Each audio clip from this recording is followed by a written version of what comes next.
चलिए अब आगे देखते हैं प्रोसेस क्यूज एंड शेड्यूलर्स।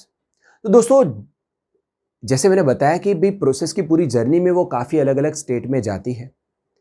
अब एक पर्टिकुलर स्टेट में एक से ज्यादा प्रोसेस होती है तो उन प्रोसेस को स्टोर करने के लिए वहां पर क्यू की जरूरत होती है, राइट? तो जब कोई प्रोसेस नई क्रिएट होती है, when new process is created, then that process, अभी प्रोसेस क्रिएट हुई है, उसको रैम नहीं मिली है, उसको मेन मेमोरी में जगह नहीं मिली है, तो उसको कहीं पे स्टोर करना होगा। तो that process is entered into a job queue. कौन सी क्यू में एंटर होती है? वो जॉब क्यू में एंटर होती है। आप देख लीजिए यहां पर, right? So job queue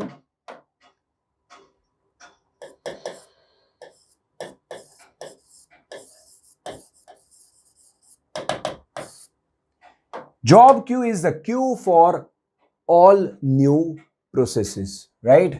So it is a queue for all new processes, right? तो मान लीजिए ये वो क्यू है,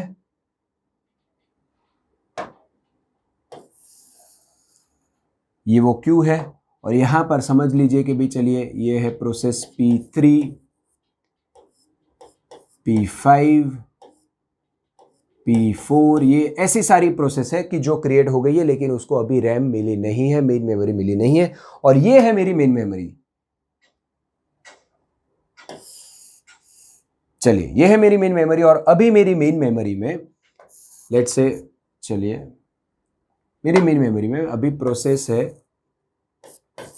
P6, P2, और अभी ये इतनी स्पेस खाली बची हुई है। मान लीजिए मेरी मेन मेमोरी में इतनी स्पेस खाली बची हुई है, तो अभी ये सारी प्रोसेस यहां पर है। अब ये जो जॉब क्यू है, इस जॉब क्यू में से मेरी मेन मेमोरी में, मान लीजिए मेरी मेन मेमोरी में जगह खाली बचती है, तो इस जॉब क्यू में से कोई एक प्रोसेस जो फ्रंट में है, क्यू में फ्रंट में है, उसको उठा करके हम मेन मेमोरी में डालेंगे। तो अब ये P3 यहां से सीधी यहां पर आएगी, और ये हो गई यहां पर P3। तो जब मेरी P3 यहां पर जॉब क्यू में थी तो उसका स्टेट था रेडी, उसका स्टेट था न्यू, राइट? और जब उसे मेन मेमोरी में जगह मिलती है तो उसका स्टेट हो गया रेडी। ठीक है।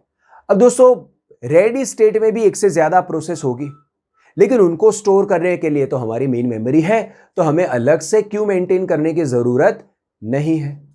चलिए, तो न्यू स्टेट की बात हो गई, रेडी स्टेट की बात हो गई। अब सीपीयू की बात करते हैं, रनिंग स्टेट की बात करते हैं। अब क्यू की जरूरत पड़ती है जब किसी स्टेट में एक से ज्यादा प्रोसेस होती है। तो अब रनिंग स्टेट तो एक ऐसा स्टेट है कि जिसमें एग्जैक्टली वन प्रोसेस होंगी। रनिंग स्टेट में पूरी ऑपरेटिंग सिस्टम में जितनी भी प्रोसेसेस है उनमें से सिर्फ एक ही प्रोसेस का स्टेट होगा रनिंग।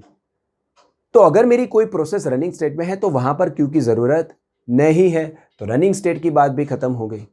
नेक्स्ट बात करते हैं टर्मिनेट स्टेट की। अब दोस्तों प्रोसेस ही टर्मिनेट हो चुकी है तो उसको स्टोर करने की जरूरत कहां पर है? चलिए इसे निकाल देते, इसको फ्लश आउट कर देते, तो टर्मिनेट स्टेट पे भी क्यू की जरूरत नहीं है। अब दूसरा स्टेट है दोस्तों, ये वाला जो आप पूरा ये नीचे की कहानी देख रहे हो, ये वाली कहानी पूरी वेटिंग मोड के साथ जुड़ी हुई है, राइट? तो प्रोसेस अगर किसी इवेंट के लिए वेट में जाती है, किसी आईओ ऑपरेशन के लिए जाती है, तो इसकी जरूरत पड़ती है। अब मान लीजिए मेरी प्रोसेस किसी इवेंट 1 के लिए वेट कर रही है। चलिए ये है वो इवेंट, ये है इवेंट क्यू, राइट? तो my process is waiting for some event 1।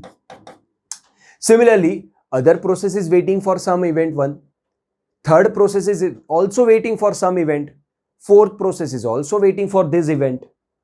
तो ये जो इवेंट 1 है, इस इवेंट 1 के लिए मेरी काफी सारी प्रोसेस वेट कर रही है।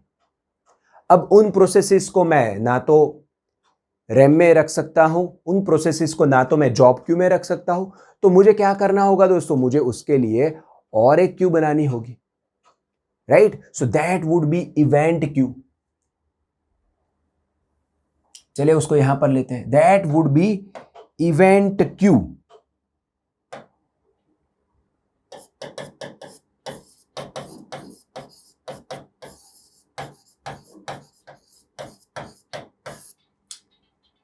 राइट। सो अब मेरी ऑपरेटिंग सिस्टम में जितने भी इवेंट है, सारी इवेंट के लिए मैं एक ही क्यू रखूं, या तो जितने भी अलग अलग इवेंट है उन अलग अलग इवेंट के लिए मैं अलग अलग क्यू भी रख सकता हूं। It is totally dependent on the design of the operating system, right. तो इस इवेंट क्यू में वो सारी प्रोसेसेस होंगी जो पर्टिकुलर इवेंट के लिए वेट कर रही है। सो क्यू विल कंटेन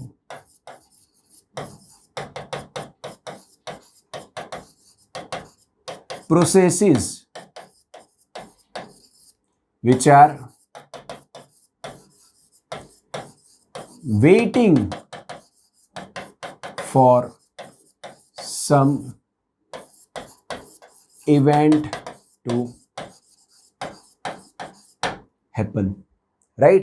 तो मेरी एक वेटिंग क्यू है, उसमें काफी सारी प्रोसेस है, तो वो वहां पर पड़ी हुई है। अब जब वो इवेंट खत्म होती है तब उनमें से किसी एक प्रोसेस को उठा करके, आप देख लीजिए, उनमें से किसी एक प्रोसेस को उठा करके हम मेन मेमोरी में डालेंगे और उसका स्टेट हो जाएगा रेडी स्टेट। दूसरी क्यू है दोस्तों IO Q, right.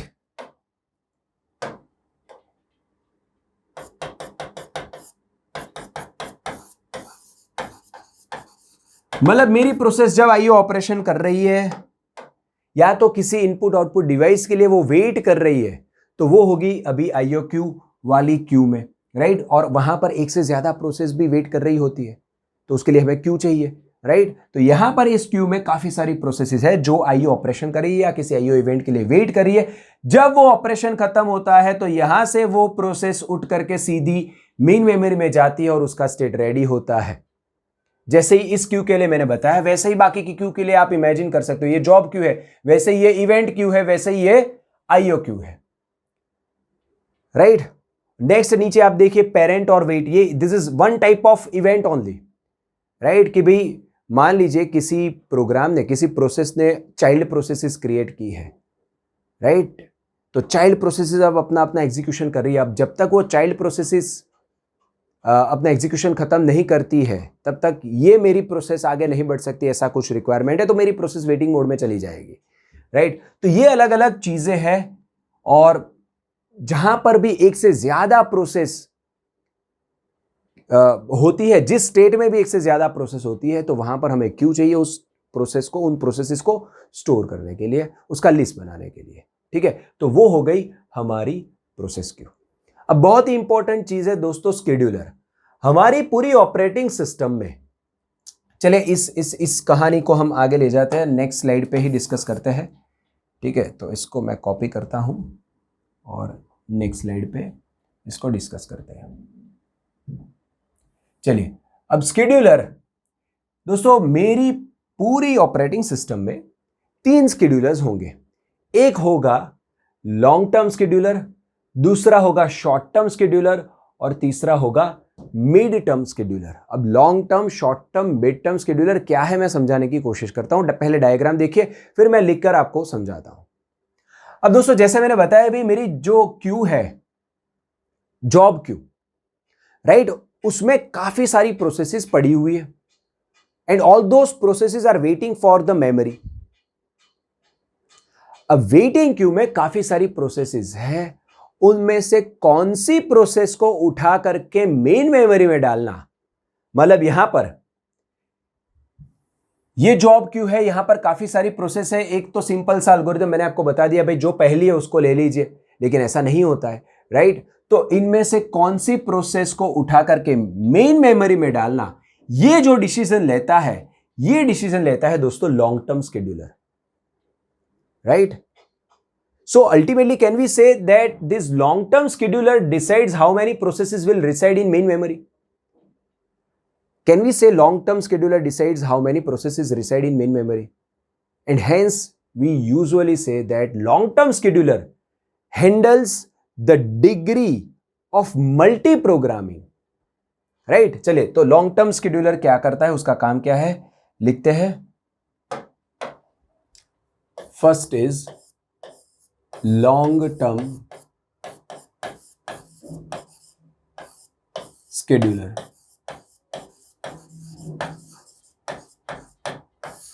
It selects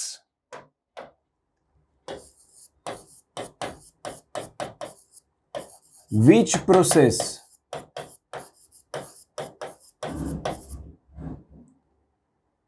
it selects which process it selects the process from the it selects the process from the job queue and store it in a RAM and give memory or RAM, and it selects the process from the job queue and give RAM. ठीक है, main memory उसको देता है। भाई मेरी job queue में काफी सारी प्रोसेस है, तो उनमें से कौन सी प्रोसेस को रैम में स्टोर किया जाए, ये डिसीजन कौन लेता है? Long term scheduler, right. अब लॉन्ग टर्म शेड्यूलर डिसाइड करता है भी कितनी प्रोसेस मेरी मेन मेमोरी में रहेगी, और इसलिए हम बोलते हैं it handles the degree of multi programming, right. So long term scheduler handles the degree of multi-programming.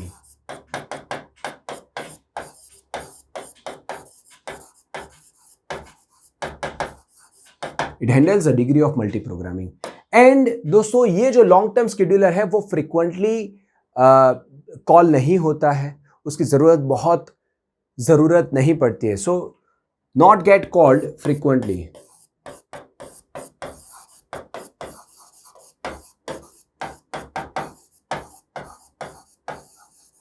मतलब हमारा जो शॉर्ट टर्म शेड्यूलर है उसकी कंपैरिजन में ये लॉन्ग टर्म शेड्यूलर उतना फ्रीक्वेंटली कॉल नहीं किया जाता है, ठीक है। तो ये था लॉन्ग टर्म शेड्यूलर के बारे में।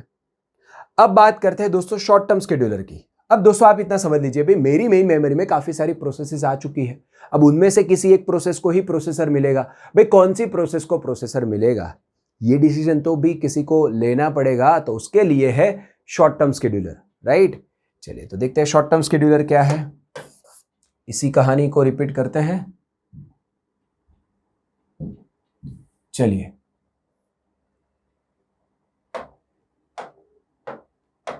तो second is short term scheduler. It selects the process from the main memory and allocate processor to it. So selects process from the main memory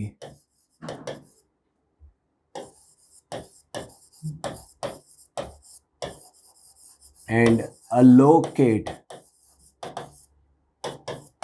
processor to it. तो आप देख लीजिए ये ready में से रनिंग स्टेट करने का काम, किसी प्रोसेस का रेडी में से रनिंग स्टेट करने का काम शॉर्ट टर्म शेड्यूलर करता है, और किसी प्रोसेस का न्यू में से रेडी स्टेट करने का काम लॉन्ग टर्म शेड्यूलर करता है, ठीक है। Now since a processor is given to one process, अब मेरी प्रोसेस को मैंने प्रोसेसर दिया है और मान लीजिए मेरा शेड्यूलिंग एल्गोरिथम कुछ ऐसा है भाई उसको थोड़ी देर के लिए प्रोसेसर यूज़ करने दिया जाए, उसके बाद उसको सस्पेंड कर दी जाए, तो वहाँ से उसको हम रेडी मोड में ला देंगे। ये काम भी शॉर्ट टर्म शेड्यूलर करता है, और दूसरी प्रोसेस को शेड्यूल करता है उसको प्रोसेसर देता है। फिर मान लीजिए वो प्रोसेस किसी आईओ ऑपरेशन के लिए वेट मोड में चली जाती है, तो फिर दूसरी मेन मेमोरी में से प्रोसेस को उठा करके शॉर्ट टर्म शेड्यूलर लाता है। तो ये चीज़ जो होती है दोस्तों बहुत फ्रिक्वेंटली होती है। So as compare to long term scheduler, this short term scheduler invokes very frequently, right? So invokes very frequently। अब शॉर्ट टर्म शेड्यूलर के पास कौन कौन से एल्गोरिदम है किसी प्रोसेस को मेन मेमोरी में जो पड़ी हुई है प्रोसेसेस उसको चूज करने के लिए, वो हम नेक्स्ट सेशन में देखेंगे। लेकिन अभी के सेशन में आपको इतनी चीज समझ में आ जानी चाहिए, न्यू में से रेडी में लाना है कौन लाएगा डिसीजन, कौन लेगा, लॉन्ग टर्म शेड्यूलर। रेडी में से रनिंग में लाना है, प्रोसेसर देना है, कौन करेगा, शॉर्ट टर्म शेड्यूलर।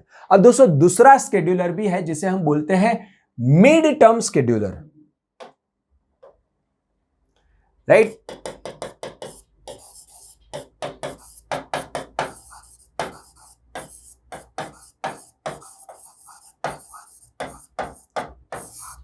अब दोस्तों मिड टर्म शेड्यूलर का काम क्या है? अब देखिए, mid term scheduler select some process from ready state and enters it into suspend state, और फिर सस्पेंड स्टेट में से वापस उसको शेड्यूल करके वो रेडी स्टेट में ला देती है। तो दोस्तों मिड टर्म शेड्यूलर का काम क्या है?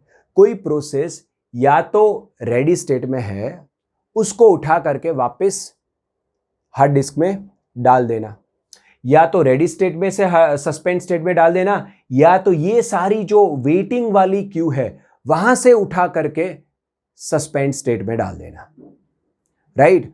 तो मिड टर्म शेड्यूलर का काम यह है कि वो प्रोसेस को उठा करके सेकेंडरी मेमोरी में डालता है। अब कौन सी प्रोसेस को उठा करके सेकेंडरी मेमोरी में डालना है, ये डिसीजन कौन लेता है? Mid term scheduler. और मैंने काफी सारी प्रोसेसेस को उठा करके सेकेंडरी मेमोरी में डाला हुआ है, अब उनमें से कौन सी प्रोसेस को वापस यहां पर लाना है, वो डिसीजन भी मिड टर्म शेड्यूलर लेता है, right. So mid term scheduler selects a process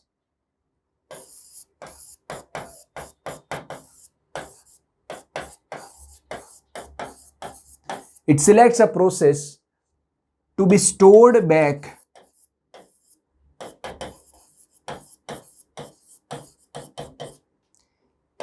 into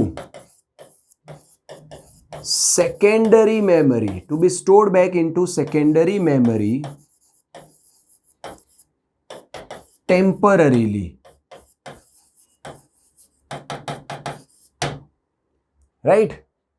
It selects a process to be stored into secondary memory temporarily, और फिर वापस उस प्रोसेस को लाता है। अब हमारे लिए ये मिड टर्म शेड्यूलर उतना इंपॉर्टेंट नहीं है, हमारे लिए ये लॉन्ग टर्म शेड्यूलर भी उतना इंपॉर्टेंट नहीं है। हमारे लिए इंपॉर्टेंट है दोस्तों शॉर्ट टर्म शेड्यूलर, क्योंकि उसके काफ़ी सारे शेड्यूलिंग एल्गोरिदम अवेलेबल है, वो पढ़ने ज़रूरी है और वो गेट में पूछे जाते हैं। और एक चीज़ मैं बताना भूल गया दोस्तों, प्रोसेस दो टाइप की होती है। चलिए हम अभी ये लॉन्ग टर्म शेड्यूलर के अंदर आ जाते हैं, क्योंकि उसे समझाने के लिए लॉन्ग टर्म शेड्यूलर ज़रूरी है। प्रोसेस दो टाइप की होती है, एक होती है सीपीयू बाउंड प्रोसेस और दूसरी होती है आईओ बाउंड प्रोसेस, ठीक है। चलिए, तो एक प्रोसेस की टाइप है सीपीयू बाउंड प्रोसेस। अब दोस्तों सीपीयू बाउंड प्रोसेस का मीनिंग ये है कि मैंने जैसे बताया कि प्रोसेस अपनी जर्नी में प्रोसेसर का भी यूज करती है और आईओ इवेंट के लिए, आईओ डिवाइसेस, आईओ ऑपरेशन करने के लिए भी वो चली जाती है।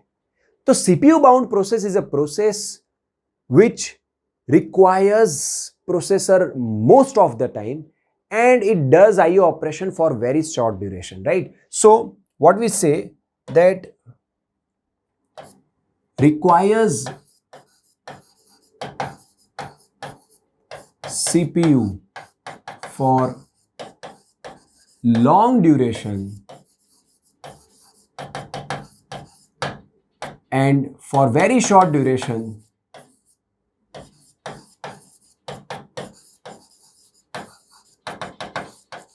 performs IO operation, right. तो इसे बोलते हैं हम दोस्तों सीपीयू बाउंड प्रोसेस। अब दूसरी प्रोसेस है, दूसरी टाइप की प्रोसेस है IO bound process.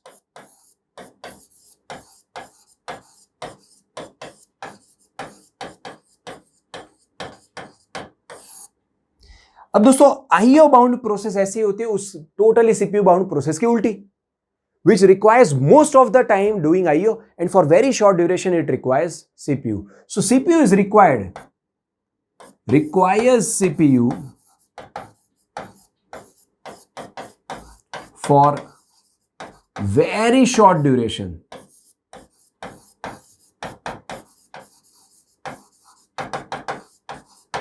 whereas requires most of the time, or it is involved or busy most of the time doing IO. So busy most of the time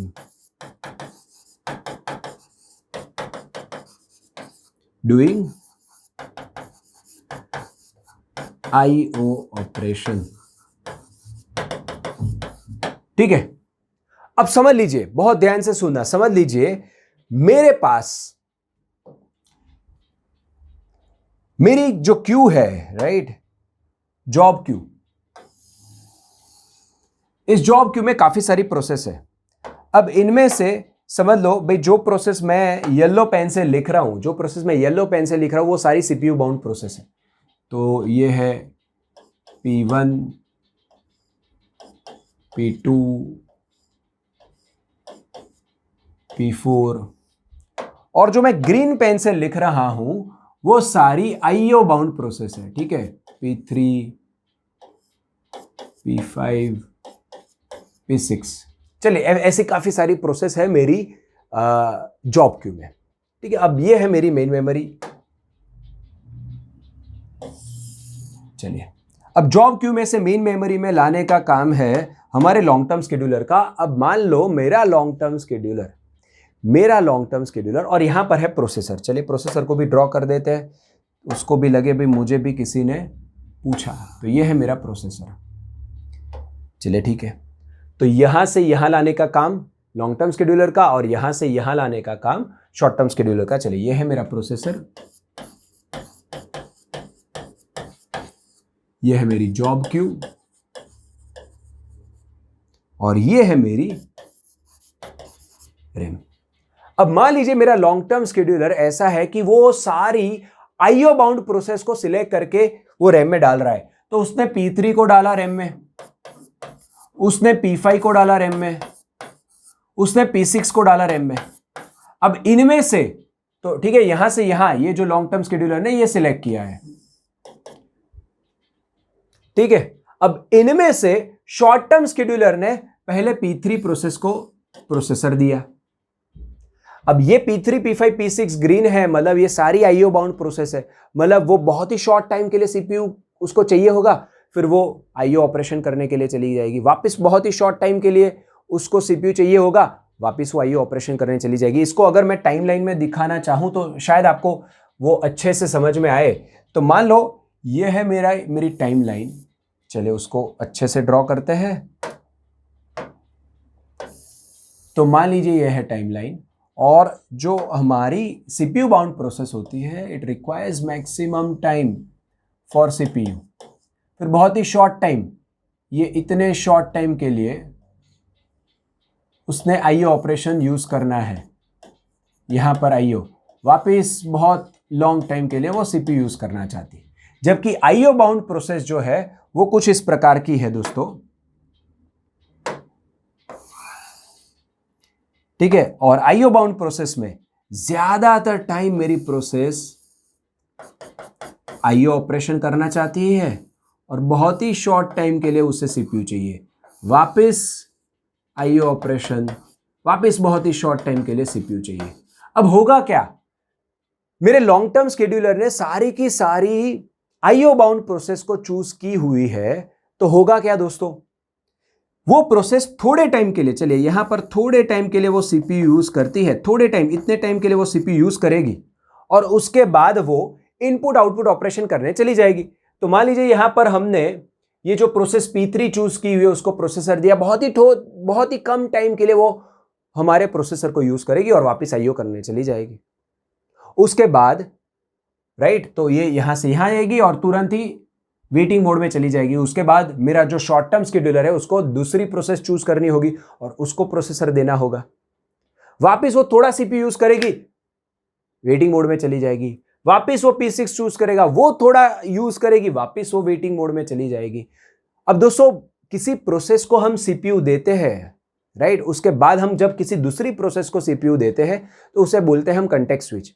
और जब कभी भी कंटेक्स्ट स्विच होता है तो हमारी जो ऑपरेटिंग सिस्टम है उसको काफी सारी चीजें स्टोर करनी पड़ती है और काफी सारी चीजें रिस्टोर करनी पड़ती है। मतलब जब ये P3 ने थोड़े टाइम के लिए प्रोसेसर को यूज किया, वो वेटिंग मोड में चली गई, तो P3 के प्रोग्राम काउंटर की वैल्यू, उसके जनरल पर्पस रजिस्टर की वैल्यू, उसके स्टैक पॉइंटर की वैल्यू, उसके मेमोरी की वैल्यू, ये सारी कहानी ऑपरेटिंग सिस्टम को कहीं स्टोर करनी पड़ती है उसके PCB में। और जब P5 को वो शेड्यूल करती है तो वो सारी P5 की चीजें वापस रिस्टोर करनी पड़ती है। So this context switch takes time. अब होता क्या है, यहां पर बहुत ही थोड़े टाइम के लिए प्रोसेसर यूज होता है और कंटेक्स्ट स्विच का टाइम भी उतना ही है, तो सीपीयू यूटिलाइजेशन ऑलमोस्ट हाफ या 50% से भी कम हो गया। Are you getting my point? तो अगर मेरा लॉन्ग टर्म शेड्यूलर सारी की सारी आईओ प्रोसेस मेरी मेन मेमोरी में डालता है तो प्रोसेसर का यूटिलाइजेशन नहीं रहेगा। Most of the time my processor और my operating system would be busy in doing context switching and processor would be idle. अब इससे उल्टा केस समझने की कोशिश करते हैं। मान लीजिए मेरा लॉन्ग टर्म शेड्यूलर सारी की सारी सीपीयू बाउंड प्रोसेस यहां पर लोड करता है। इंस्टेड ऑफ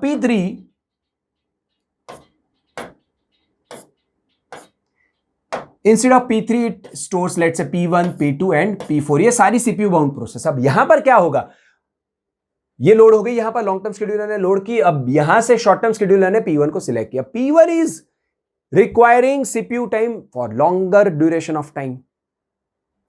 ठीक है, बहुत ही शॉर्ट टाइम के लिए वो आईओ में चली जाएगी। तो अगर मेरी सारी की सारी सीपीयू बाउंड प्रोसेस है मेरी मेन मेमोरी में, तो यहां पर जो पड़ी हुई है प्रोसेस, उनका वेटिंग टाइम बढ़ जाएगा, उसको सीपीयू मिलने में टाइम बहुत ज्यादा लगेगा। Are you getting my point? तो द सॉल्यूशन इज, हमारे लॉन्ग टर्म शेड्यूलर को मेन मेमोरी में मिक्स ऑफ प्रोसेसेस चूज करनी चाहिए। There should be few short CPU bound process, there should be few IO bound process. तो इसीलिए क्या बोलते हैं, that long term scheduler should select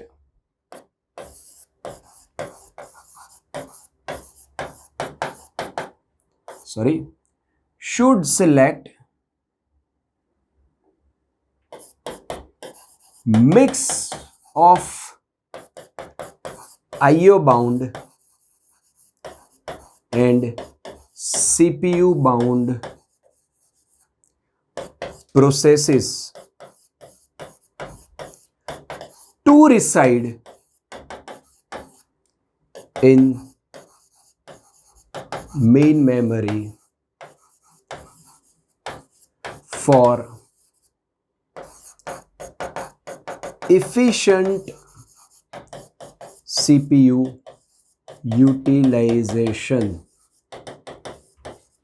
Right? So my long-term scheduler must select mix of processes of CPU bound and IO bound that would reside in main memory so that efficiently हमारा processor का utilisation हम कर पाए, हमारी operating system कर पाए। तो दोस्तों, आज के सेशन में हमने प्रोसेस क्यूज के बारे में देखा, शेड्यूलर्स के बारे में देखा, लॉन्ग टर्म शेड्यूलर क्या होता है, शॉर्ट टर्म शेड्यूलर क्या होता है, मीडियम टर्म शेड्यूलर क्या होता है, सारी कहानी देखी।